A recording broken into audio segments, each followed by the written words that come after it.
afternoon. Please sit down. Thank you, sir. What a happy name that you carry all around. Yes. Harsh. Harsh is happiness, is that? Yes, sir. What is Harsh to Harsh? What is happiness for you?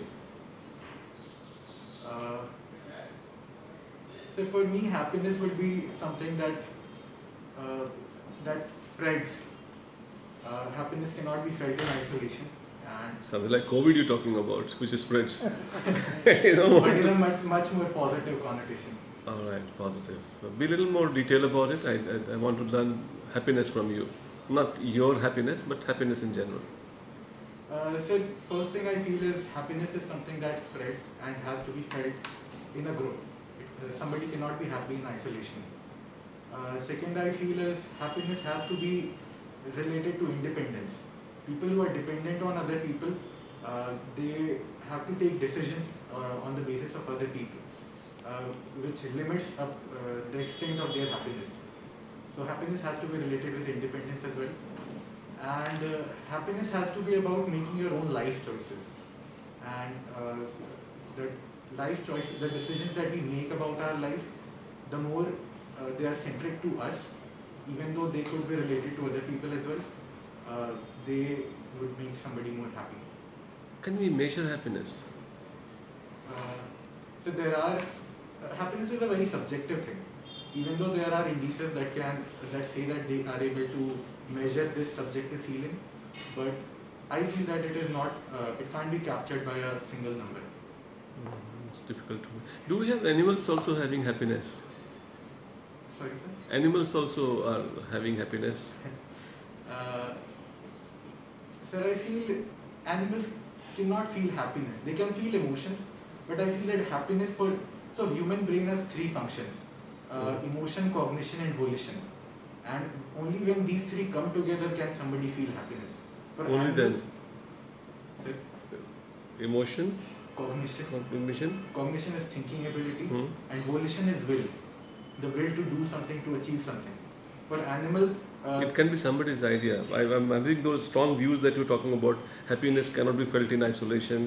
Happiness only when this trilogy come, and animals don't happy. I mean, I have objection on all these three stands that you've taken so far. How do you defend yourself? sir, on all three counts. Yes.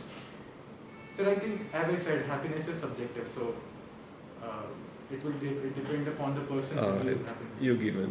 All right. Coming out of this area, Yes, taking sir. to some other area, Hindi poetry, Yes, sir. inspirational Hindi poetry. Who's your favorite poet? Sir, I like many, but I prefer Ramdhari Singh Dinkar ji over. Oh, he's amazing. Yes, sir. My favorite is Dushyant. Have you heard something from Dushyant also? It's very inspirational to me. Yes, sir. Anything from Dushyant you'd like to share with me? Sir, I have not read. I have read some of his, but I have not read deeply, and I do not remember. Then probably Ramdhari Singh Dinkar. Yes, sir. Tell me something about him. Sir, he's from Bihar, and Poetry. his poetry. He was from the whole nation. Yes, sir. Rashtriya Kavi. Yes. Sir, do you want me to recite Yes, some please. lines? Yes, Can please. I do it from Rashtriyati? Yeah, you can. Most famous. Yes, sir. This is from Krishna की चेतावनी. वर्षों तक one में घूम घूम बाधा विघ्नों को चूम चूम सहधूप घाम पानी पत्थर पांडव आए कुछ और निकल. I was expecting the same lines. Anyway, coming out of it, I would like you to tell me that why should you be selected in 3 points. Yes, sir. Sir, I feel that my biggest strength is I want to, even if I'm not presently able to or could be partially, I want to look at things in a more holistic view, and which I feel is very essential for a bureaucrat. Second, I feel is bureaucracy and in general civil service is a very difficult job, and I feel that I am quite resolute in the things that I do. And this is from my own life experiences, and I feel that I will be able to carry out the hard work that a civil servant has to do through his career. And sir, I feel that I have 4 years of work experience as a data scientist. So, and I have done my graduation from IIT. So my tech adaptability and my work experience in corporate sector will also add positive things in my career. My best wishes. Thank you, sir.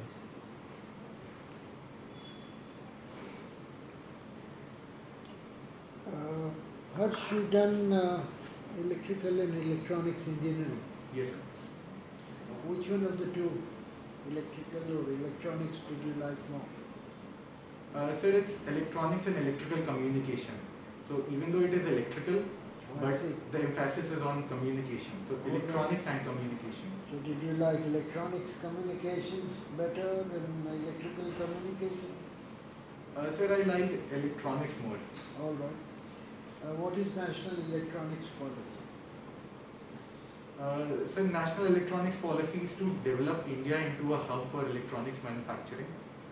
One big aspect of this is to the creation of PLI, which are production linked incentives, which are given to companies that are going to increase their manufacturing of When electronics. the policy was launched, was PLI there as No, an sir. integral part? No, sir. So why are you saying it's a part of it? Sir, incentives which were given were linked to production, but PLI as a scheme was Came launched later. later. Yes, sir. What were the initial targets of National Electronics Policy? Sir, it was to, I might be a little off on the numbers, but it was somewhere in the vicinity of to make it into $200 billion industry in India When? by 2025. But I cannot be sure of the 24. numbers. 19 it was launched for 5 years. Yes. Anyway, do you think the policy is going to be successful so far? Sir, we have made rapid progress in the last 5 years till 2021. The total electronics manufacturing has grown by two times, which is 100%. So it is on the right track, but I see there are a lot of issues that are still existent in the electronics sector. Which are?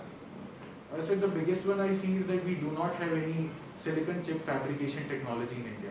We have three, but one is for ISRO and the other two are for DRDO. And even though it is 180 nanometers, but the world has already progressed to 5 nanometers. And even if we make these technologies more commercial, it will be a long way before we can reach where already the rest of the world is. So what needs to be done? So it's actually a very difficult question. It has been tried before. The numbers I think was in 2013 and the other one was in 2019 when tenders were floated. Even a tender was floated last year in 2020 so that companies can come and establish their silicon chip fabrication in India. But the problem is it is very capital intensive. The last one required $63 billion to establish, and there is a gestation period of around 5 to 10 years before the manufacturing can reach to a level where it will handle all the requirements in India. Which one required $63 billion? Sir, it was a company that was, cannot recall the name of the company, but it was to be established in Bangalore, and the tender was launched in 2013, but it expired in 2019 when they were not able to get all the money. Please do.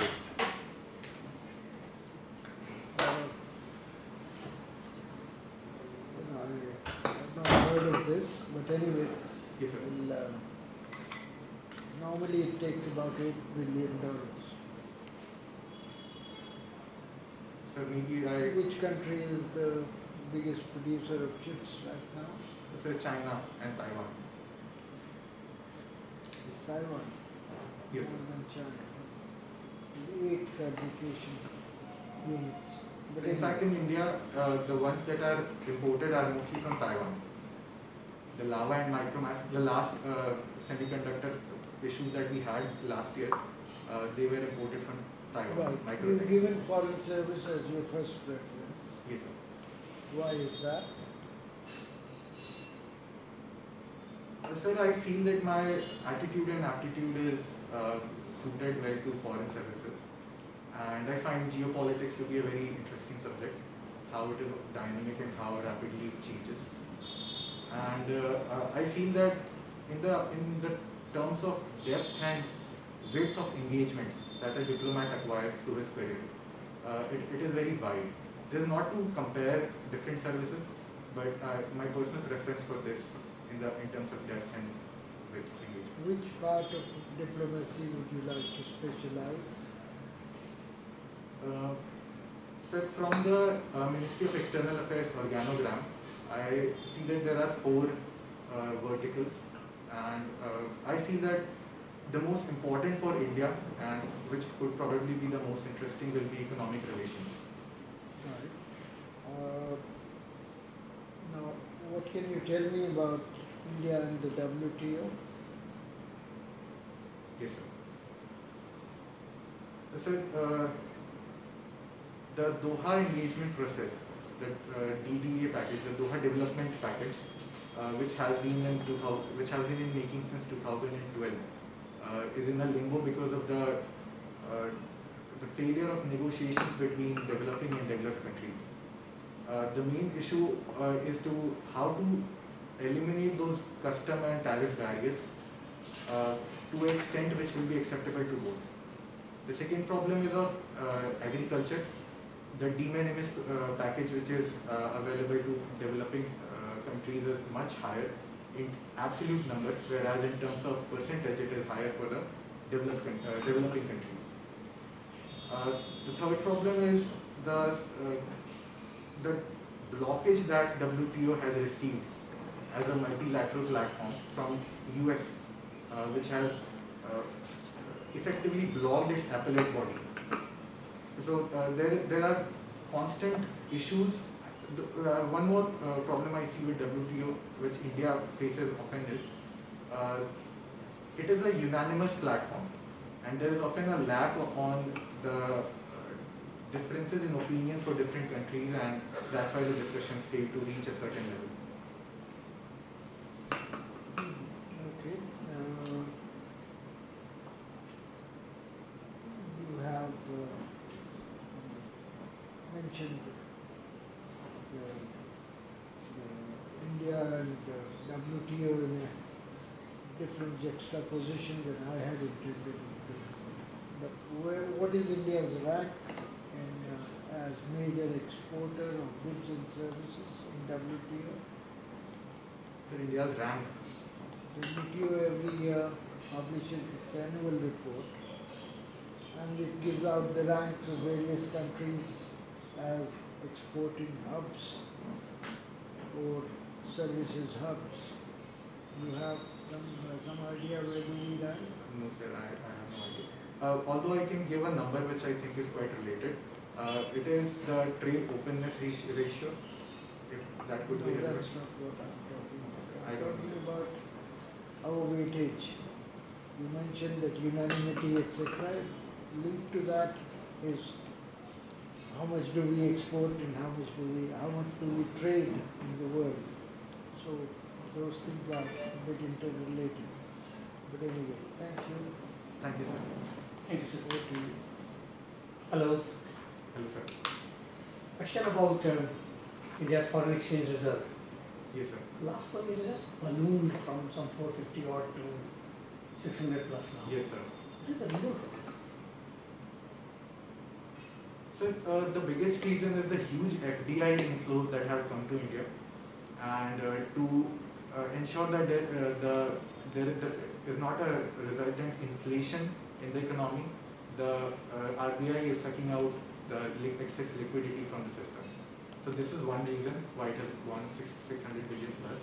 Second is RBI has to ensure that there is stability of the reserves to handle some unprecedented scenarios. And COVID has been a year of complete disruption. So it has also been intentionally accruing the money that's coming its way. And sir, I feel the third reason could be so rupee has been falling down. Rupee has weakened a lot, and RBI has decided not to intervene in this, because of which the forex reserves are improved. So third is the subsequent one. You are absolutely right, because there's so many dollars have come. And India wants to be export competitive, so they're not bothered to spend that money to shore up the rupee. Yes, sir. All right. you're right. And then there's some debate about this reserve being adequate so that it can be, part of it can be redeployed somewhere else for better returns. Yes, sir. And there's another view which says, again RBI, both the views have come from RBI research teams only, is that it's not good enough. Why would we both of them have such diametrically opposite views?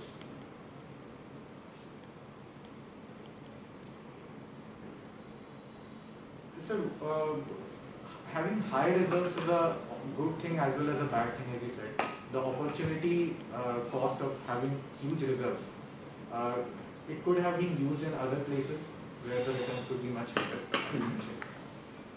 But having good reserves is also good, especially in year of so much disruption. For example, other countries which do not have such high reserve, Sri Lanka has only, I could be a little off on the numbers, but around $5 billion of foreign reserves, forex reserves. Very small economy. Yes, sir, and already in a debt trap. Similarly, Bangladesh, even though it has become more export competitive and has a higher GDP per capita than India, even it has a very lower forex reserve. So having good reserves at hand ensures that we have the capability to face unprecedented situations. And as time comes, as situation normalizes and vaccination improves, economy returns on its normal path, this money could be again put back to where it could be better used. So reserves are a cushion for these fluctuations, or are they a means of generating better returns?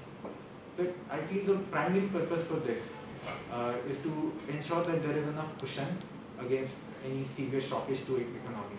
Because RBI is not into profit making but into economy balancing. It generates enormous amount of profits. Yes, sir. And that it does also share with the government. All right. Thank you. What do you say? Thank you, sir. Mr. Hurst. Yes, sir. Mr. Hurst, from where you did your schooling? Scottish school. Where Yes. is this Scottish school?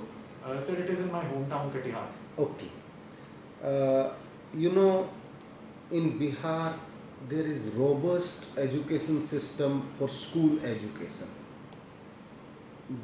And because private schools are there, why not in higher education these private institutes are not coming in Bihar? So students are forced to migrate out.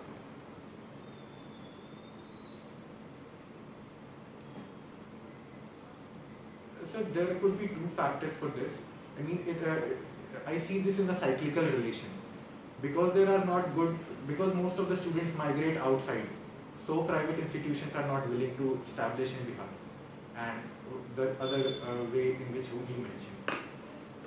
The other thing I see is, even though there are a number of good universities in Bihar, and IIT has been started, AIIMS has been started, NIT has been established, the main factor is the employability of these students who graduate out of these good colleges. There are not enough industries to suck them in. So private institutions are unwilling to do so, establish that. Okay. So there should be linkage with the private institution with the industries or the institutions. Yes, sir. It is essential. Sir, I feel that. Okay. Next to this Katihar, there is a barrage on river Ganga called Farakka. Yes, sir. Why Farakka was constructed and what advantage Bihar is gaining from the Farakka barrage? Sir, Farakka was constructed in 1980s to Or river. 70s. Sir, I could be off. Okay. Sir, river Ganga divides into two parts near Farakka. One goes as the main stream to meet Brahmaputra and in Bangladesh. The second part goes as Hooghly River as a distributary and meets Ganga Sagar in Kolkata. So this is the water shifted to Hooghly. It is the natural passage, natural channel, or it is the artificial channel? Sir, I am not quite sure. There is the canal called Farakka Canal. We shifted, diverted to the to the river by the canal. Okay, continue. Sir, Continue. So Kolkata was initially, I think, was a riverine port as well, but I could be mistaken. So the purpose to divert this water, excess water from Farakka, was to ensure that the siltation at the in Kolkata can be taken care of by flushing it out with excess Ganga river water. Okay. Whether Bihar is benefited from this Farakka? So this is a difficult question, but I feel that it has been harmed more than it has been benefited. One reason I feel for this is because Bihar is annually facing floods as well as droughts. And because of the construction of Farakka barrage, what has happened is in the upper course, the speed of river has slowed down, because of which there is more siltation now. More siltation means river has more tendency to overcome its barriers and flood on both sides of the Ganga river. Okay. When we constructed a barrage on this Mahanadi, it is called Hirakud Dam. Hirakud is the dam. When we constructed same barrage on Ganga, it is called barrage. So what is the difference between barrage and the dam? Sometimes obstruction called dam, sometimes called barrage.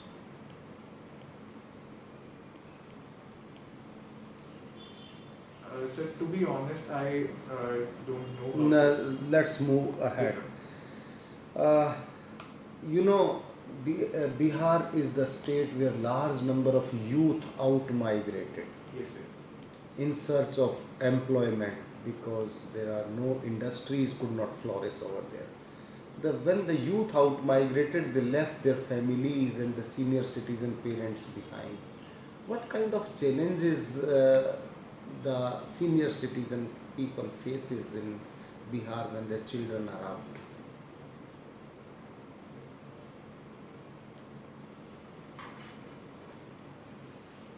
So the biggest problem is those people who go outside, even though they send remittances back to their home, that money that they have is difficult to be utilized because of the poor infrastructure facility. If they could take those their parents with them to areas where there are better, say, health or medical infrastructure, they could have benefited more. The second problem they face is there is so women are generally left in charge of the home, and women, the rights that are given to women, say the land patta, women are usually not given land patta, so it's difficult for them to raise money from banks as loans, and so even if they have immediate capital crunch, senior citizens as well as the rest of the family have to take informal sources of raising money.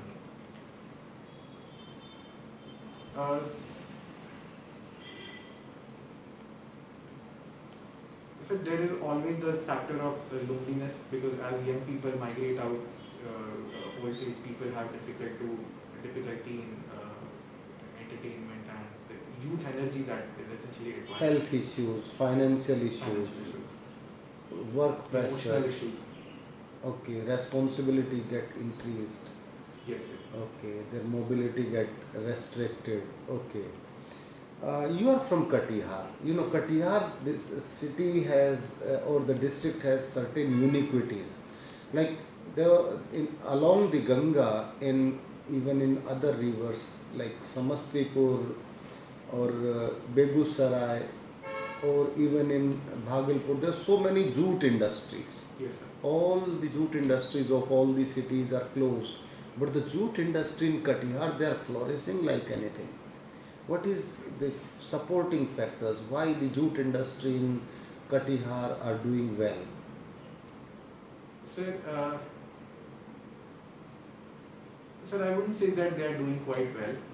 There used to be two jute industries, Purana Jute Mill and New Jute Mill. New jute mill. And the Purana Jute Mill is still functioning. The New Jute Mill has closed. Even the Purana Jute Mill, which is functioning, it is functioning at only 10% of its maximum capacity. At one time, it used to produce hundreds of tons of jute every year, and now it's reduced to tens of tons. Okay, but the report says that both the jute mills, there's the space crunch and the demand of the more space and the more labor force is required in Katihar. So it could be said in the report. I'm not sure of the report, but from what I have seen, I feel that the lack is of demand rather than of supply.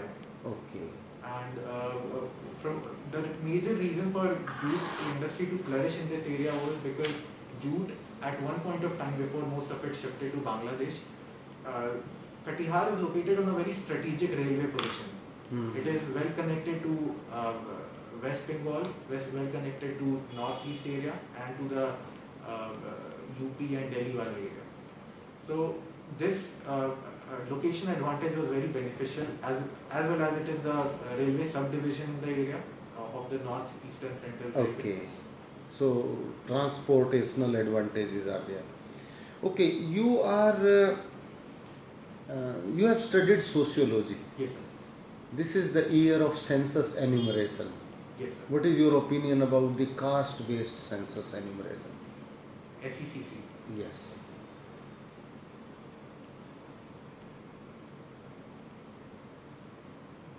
So caste-based census has advantages as well as disadvantages. For example, in 1901, when the first caste census was done by Risley, he was a British ethnographer, that resulted into solidification of caste hierarchies, which is said is often very local. This advantage could, however, be identification of those people who are in immediate requirement of certain low-hanging fruits, which what is said. Katihar happens to be an aspirational district, especially, and having a caste census that will be conducted will allow to identify which particular subdivisions or blocks are in more immediate requirement of infrastructure and education facilities. Okay. So you are in favor of the caste-based census. Yes, sir. In the present scenario, it is Okay. it's quite important. You are living in Gurgaon. You know, in every newly developed cities, there is a special provision for old age homes, and the number of old age homes have increased in most of the cities in the country in last 1 decade. How it happened? What kind of social changes are taking place in the society so the demand of old age homes have increased? Sir, I was not aware of this fact, but I can think of the ways in which, in sociological terms, why this could have been happening. Do you know Gurgaon has more than a dozen old age homes? No, sir. Okay. So this is the information, acknowledge it. Yes, sir. Too young to know that. Oh, yes, yes, it is there. So I feel that I'm quite old to know this. I have my parents, and I would never want to see them in old age homes. Because young people, they are voluntarily serving the old age people. So there are large number of NGOs and the young people, they are helping them out. So family is the most basic social structure, and as it weakens, old people are left to fend for themselves. This is one reason why they have to turn towards old age homes in order to get the emotional and the service support that they need. Second problem why old age homes could be increasing is the westernization culture, the Hindu undivided family which used to exist in a way of shield of social security. That has come down a lot. The nuclearization of family has resulted in families and then even single living people, what are called single member families, sub-families, divorced or divided families. So, and because the number of people in family is less, it is difficult to accommodate say 2 or 4 senior citizens. That becomes a problem in who will help them. The dual marriage family, dual working families, where both the husband and wife are working, means that it will the number of people who can serve these people, the old age people, has also come down. So that's why there is an increase in the number of old age homes. Last question. So you are living in Gurgaon, working since long in Gurgaon. It's a newly planned developed city, also known as Millennium City of Yes, the sir. new century city. Uh, what kind of urban planning weakness you identified in the city? Different weaknesses are there made by the urban planners. Can you identify some of the weakness of related to planners' point of view? Specifically from planning point of view. In Gurgaon. Yes.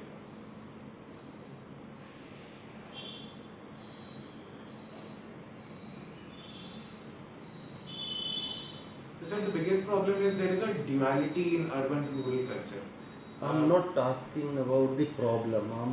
I wanted to know the weakness of the urban planning of Gurgaon city, newly developed city. So the roads, like the golf course road which has been constructed, whenever there is a rain, water goes inside and it Okay, becomes one flooded. is water logging, so water channels are obstructed. One planning, very true. So second is encroachment on the Aravali area. Large number of houses and recreational places are coming up there. So it is related to planning or environment. Yes, sir. So, The okay. ecological impact. Okay.